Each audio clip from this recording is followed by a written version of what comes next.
about a month or so ago, so always welcome back. Thank you so much.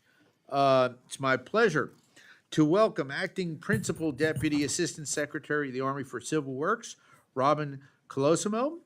Thank you.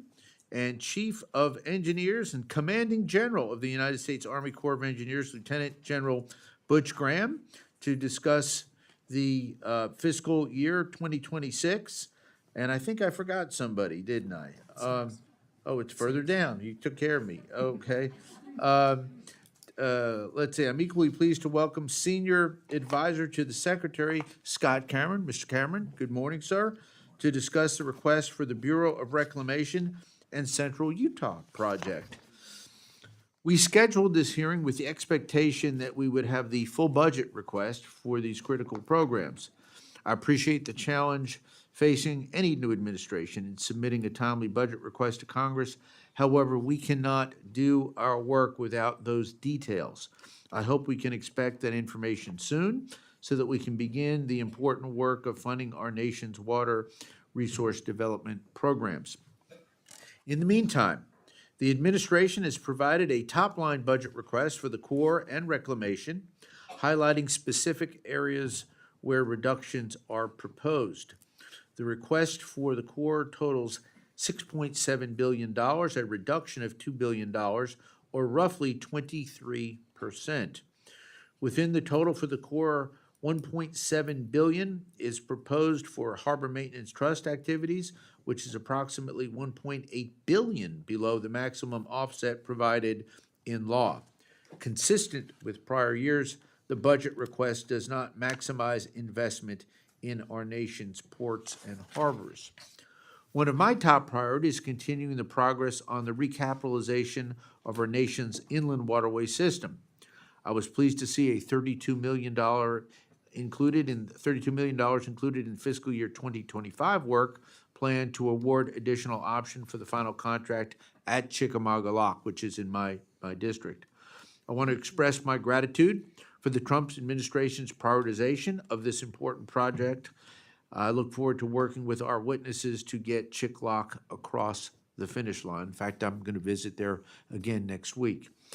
I appreciate the plan's robust investment in construction on the inland waterway system more broadly, and I hope the full fiscal year 2026 budget continues that support.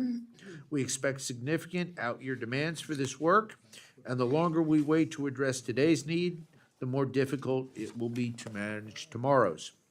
For the Bureau of Reclamation and Central Utah project, the request proposes a total of $1.2 billion, a stated reduction of $609 million, or approximately 35% below the enacted level.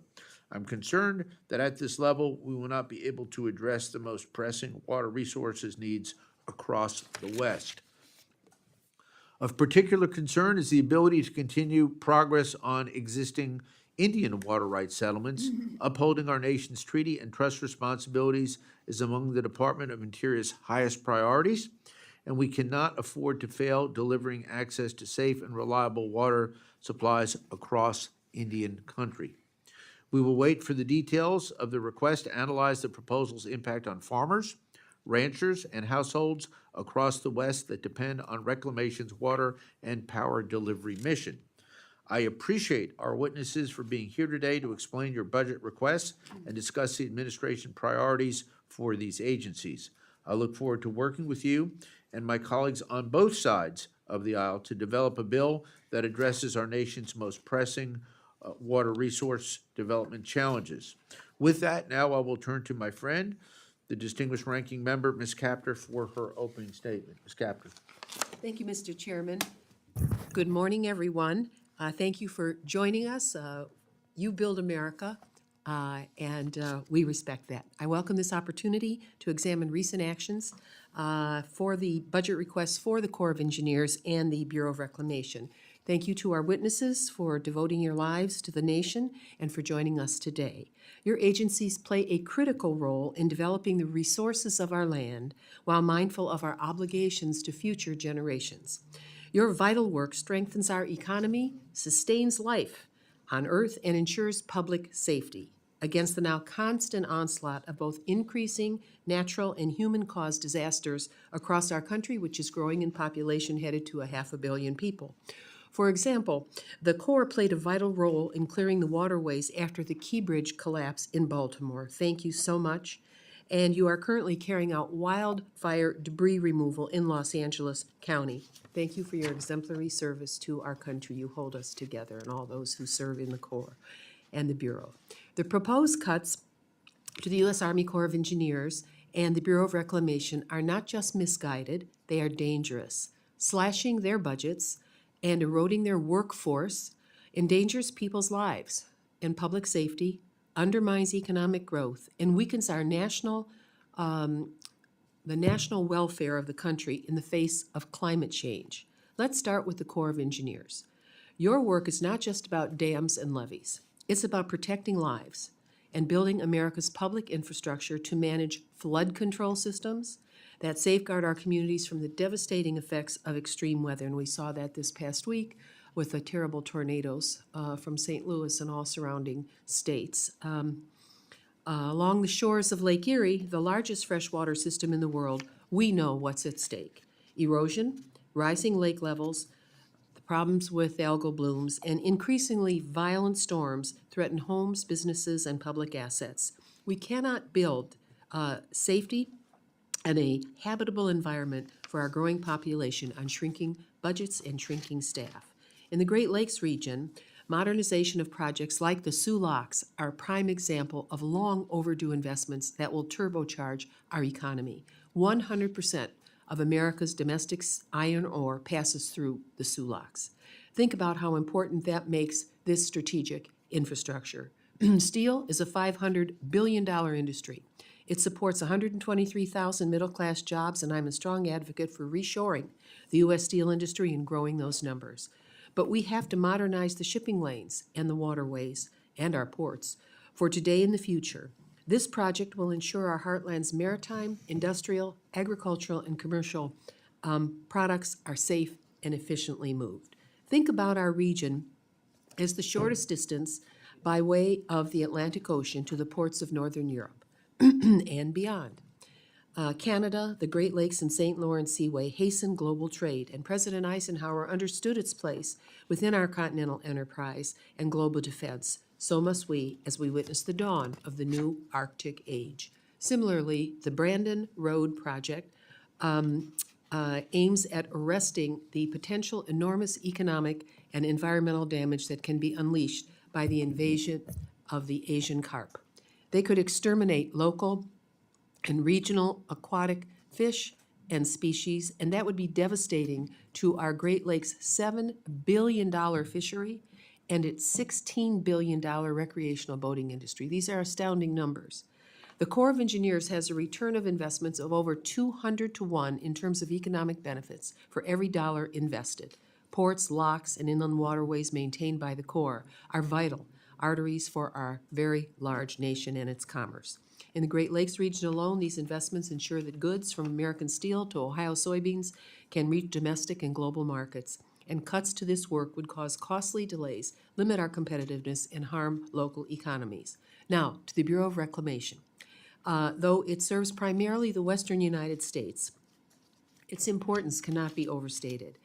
The Bureau manages water supply for over 31 million Americans in the dry, and I guess I would say, coming from my part of the country, drier western states, irrigates 10 million acres of farmland, and generates hydropower for millions of homes. In this time of unprecedented drought and water stress, we must bolster, not diminish, Reclamation's capacity to invest in sustainable water systems and innovative conservation technologies. Presidents Theodore Roosevelt and Herbert Hoover understood what development west of the Mississippi would require, so must we. Let's be clear, disinvestment in the Corps and Bureau now will lead to higher costs down the road. Deferred maintenance becomes disaster recovery. Preventable failures become national emergencies. I urge my colleagues on both sides of the aisle, this is not the time to retreat, it is time to lead. We must provide these agencies with the resources they need to protect our growing population, strengthen our economy, and safeguard our environment for generations to come. Finally, I truly condemn the extreme politicization of critical Army Corps construction funding decisions, as we saw in last week's work plan. It is yet another reminder that Congress must reclaim its authority over funding decisions by passing full-year appropriation bills. Thank you, Mr. Chairman and members, and our guests. I yield back. Thank you, Ms. Capter. Once again, thank you to our witnesses for being here today. Without objection, your full written testimonies will be entered into the record. With that in mind, we would ask that you please summarize your opening statements in 5 minutes. And the significance of that is, I'm sure we're going to probably have 2 rounds even of questions and the like, but I want to make sure that everybody has an opportunity to ask you questions. With that, Ms. Colosimo, you are now recognized for your opening statement. Thank you. Thank you, Chairman Fleischman, Ranking Member Capter, and distinguished members of the committee. I want to thank you for the opportunity to be here today to discuss the President's budget request for the Civil Works Program of the Army Corps of Engineers. As you know, the President's discretionary funding request for the fiscal year 26 was submitted to Congress earlier this month. That request laid out the President's priorities for discretionary funding with recommendations to reach balance and restore confidence in America's fiscal management. The President's top-line discretionary funding request for fiscal year 26 includes $6.663 billion for the Army Civil Works Program. The Civil Works Program has dedicated its primary missions of commercial navigation, flood and storm damage reduction, and aquatic ecosystem restoration. The budget focuses on opportunities to support these missions that provide high return to the American public, such as facilitating maritime commerce and addressing the most significant floods facing communities. The details of the President's budget, which will present a unified, comprehensive plan for America to address the overlapping challenges we face in a fiscally and economically responsible way, will be released in the coming weeks. I look forward to discussing the details of the fiscal year 26 funding request for the Civil Works Program of the Army Corps of Engineers soon thereafter. Since the detailed budget for fiscal year 26 has not yet been finalized and released, we will not be able to discuss capabilities of individual projects or studies at today's hearing. While the President detailed budget request for fiscal year 26 has not been released, we did recently release the fiscal year 25 work plan for the Civil Works Program. The work plan supports our coastal ports and inland waterways, invests in projects that will reduce floods risks, and includes $446 million to advance the President's commitment to restore Florida's Everglades. I would like to highlight a few examples of the projects funded in 25 work plan today. The fiscal 25 work plan will improve commercial navigation at our nation's ports and waterways. It includes $264.13 million for the Sault Ste. Marie replacement lock in Michigan, and $172.711 million in the Sabine-Neches waterway in Texas, and $33.436 million for the Houston Ship Channel in Texas, to prepare and replace, in that case, to prepare replacement areas for future dredging, and $1.62 million to complete the validation study for the Matagorda Ship Channel widening and deepening project in Texas. It also provides $32.19 million for the Chick Lock in Tennessee River project, $44 million for the Upper Ohio, Allegheny, and Beaver Counties, Pennsylvania project, and $122.9 million to complete the major rehabilitation of the Illinois waterway T.J. O'Brien Lock and Dam. The work plan also funds important dam safety projects, including $283.719 million for the Rough River, Kentucky project, $65.33 million for the Pipestem Lake, North Dakota project. Finally, the work plan advances reforms to bring better value to the American public. For example, it includes $49.25 million for the hydraulic structures validation test bed in Vicksburg, Mississippi, which will provide a new physical modeling capability that will enable large-scale testing of lock and dam components. This facility will empower the Corps to innovate infrastructure more efficiently. The work plan also reflects on the Corps' commitments with its non-federal partners to accelerate projects and create efficiencies in their delivery through non-federal implementation where appropriate. To that end, the Corps is developing guidance to implement Section 1043B of the Water Resources Development Act of 2014 as amended. This will allow the Corps to transfer funds to non-federal sponsors for the implementation of projects. The President's 26 budget will build on this momentum and continue to advance the primary missions of the Corps. Thank you for inviting me today, and I look forward to the discussion. Thank you so much for your opening statement. General Graham, you are now recognized, sir, for 5 minutes for your opening statement. Thank you, sir. Chairman Fleischman, Ranking Member Capter, and members of the subcommittee, I'm honored to testify before you today in regard to the President's fiscal year 2026 top-line discretionary budget request for the United States Army Corps of Engineers Civil Works Program. Through the Civil Works Program, the Army Corps works with our partners to study, build, and operate water resource projects focusing on our three main mission areas of commercial navigation, flood and storm damage reduction, and aquatic ecosystem restoration. The navigation program underpins the national economy, ensuring that commodities can move reliably and efficiently along 12,000 miles of inland waterways, 13,000 miles of intercoastal waterways, and into 1,000 coastal Great Lakes and inland harbors. Our flood and storm damage reduction program maintains 746 dams and over 13,000 miles of federal levees that provide over $200 billion, which is an astonishing number, in flood damages avoided when averaged over a 10-year period. The Army Corps is also the largest owner-operator of hydroelectric power plants in the United States, with 75 plants producing approximately 25% of the nation's total hydropower. As Ms. Colosimo spoke to, the Civil Works program is performance-based and focused on high-performing projects and programs. The Corps uses a targeted approach to invest in water resources which benefit the nation now and into the future. The discretionary request includes nearly $6.7 billion for the Civil Works program. As we discussed when I was last in front of this committee back in February, our objective every day is to safely deliver quality projects on schedule and within budget. To this end, our current, as of yesterday, on-schedule rate across the Civil Works portfolio is an 81%. That's a low B. This performance is influenced by factors both controllable and uncontrollable. Focusing on those things we can control, the Army Corps is absolutely committed to procedural improvements in the following three areas. We got to get the engineering right. The focus here is on the maturity of the design. I remain committed to my pledge that I made last time I was here to not request project authorization unless the engineering design is at the 35% level. Second imperative is to get the project management right. Here we're focusing on crafting logical, fully resourced schedules and sticking dogmatically to them, ensuring that we're delivering these important projects with a great sense of urgency. Third thing is to get the team that's building these right. We're striving to bring together the right mix of talent, either by onboard professionals within the Corps or by leveraging the private sector. So the path to success is clear. Plan projects thoroughly and then build them rapidly with the right team of master craftsmen. I look forward to working with this committee to stay on that path. Chairman, thank you for the opportunity to testify today, and I look forward to answering any questions. General, thank you for your opening statement. Mr. Cameron, good morning, sir. You are now recognized for 5 minutes for your opening statement. Thank you. Thank you, Mr. Chairman. Chairman Fleischman, Ranking Member Capter, members of the subcommittee, delighted to be with you this morning to talk about the President's fiscal 2026 budget blueprint request for the Bureau of Reclamation and discuss what our team is doing to make America safer, stronger, and more prosperous. Reclamation's projects and programs serve as the water and power infrastructure backbone of the American West, constituting an important driver of economic growth in hundreds of basins throughout the 17 western states.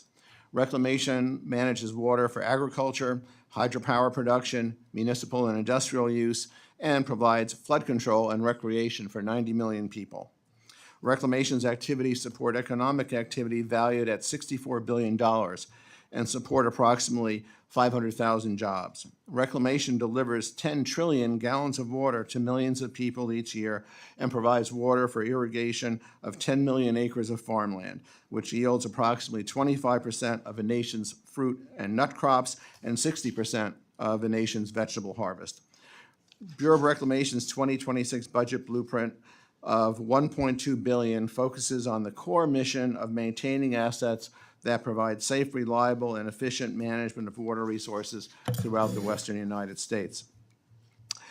The Water and Related Resources Appropriations account is a primary source of discretionary appropriations for carrying out Reclamation's mission to manage, develop, and protect water and related resources in the western U.S. This account supports the planning, construction, operations, maintenance, and rehabilitation of reclamation projects that deliver water for agricultural, municipal, and industrial use, generate significant amounts of hydroelectric power, and support environmental stewardship and recreation. It also supports programs that promote water conservation, improve infrastructure reliability, and ensure compliance with applicable environmental laws. Within the water-related resources account, appropriations are organized into several functioning categories. Land management and development covers the stewardship of federal lands associated with reclamation projects, including recreation, cultural resources, and public safety. The Fish and Wildlife Management area development supports species and habitat protection, ensuring compliance with the Endangered Species Act and other environmental statutes. Facility operations ensures that reclamation's dams, canals, and power plants operate safely and efficiently to deliver water and power generation to our communities. As the chairman mentioned earlier, Indian water rights is a significant concern for the Bureau of Reclamation, and within a budget-constrained environment, we intend to do everything we can to meet our obligations to Indian tribes. The Central Valley Project includes multiple divisions, including the American River Division, Delta, and the Trinity River Division. Together, they maintain and modernize facilities and increase water conveyance to Southern California and the San Joaquin Valley. The Klamath Project in Oregon and California ensures operational flexibility for irrigation deliveries and natural resource management. The Bureau of Reclamation's work on the Colorado River is increasingly important, especially in light of the 2026 expiration of a number of agreements. We are working very closely at a senior level, very intensively with the governor's representatives of all 7 basin states to help them find a mutually agreeable path forward, realizing that it needs to be a state-driven solution. In summary, Mr. Chairman and members of the subcommittee, I look forward to answering your questions, and thank you for your time. And I thank you, Mr. Cameron. We will now begin with questions for 5 minutes. I'm going to ask everybody to please hold their questions to 5 minutes because we have other people having to move in and out with other hearings going on. Beginning with my own.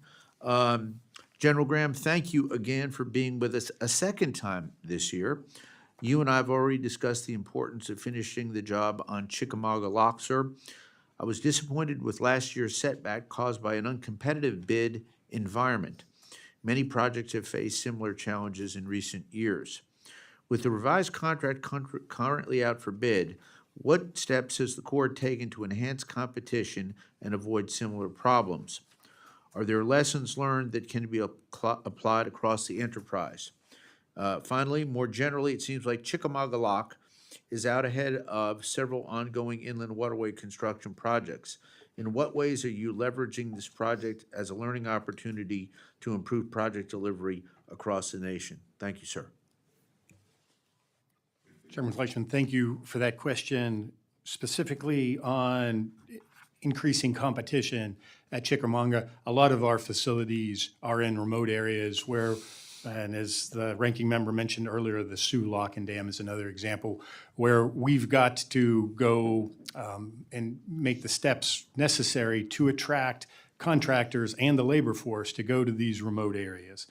So the lesson learned from the unsuccessful last project award is we have a targeted marketing campaign that we've had ongoing to reach out to the 26 largest prime contractors that do this work. The pool of contractors, general contractors that do this work, that have the bonding capacity to do this level of work is fairly limited, and we know who those are. So this time around, the district, and with support from its division, were much more targeted in reaching out to those contractors. They held virtual site visits to attract talent, and I'm happy to announce we had 74 attendees join us for that virtual site visit. And then they did, before the proposals went out, they did on-site pre-proposal site visits. And we had over a 2-day period, 75 contractors showed up on the first day, 24 showed up on the second day. And so that's many, many more than we've had at the pre-proposal visits in the past. And so that's a best practice. And for all of our construction projects in remote areas, Mr. Chairman, we plan to make sure that the districts are following those best practices. Sir, your second question was, how are we getting better at making sure that we've got the right team doing the design work and doing the construction work? We've consolidated that. Chickamauga and the Kentucky Lock and Dam, those two Tennessee River projects, those are legacy projects. We haven't done work that way for 10 years. What we do now is all the design for the inland system is with one center, the Inland Nav Design Center. Just like how you get good at anything, it's reps and sets. And so we're not building locks and dams in all the districts throughout the country. We're doing them in one or two specific districts at any given time. And so that will concentrate the design reps and sets. The second thing we're doing then is once you design it, you got to build it. And so we're concentrating the contracting and then the construction into two districts. And those will be Pittsburgh and Rock Island.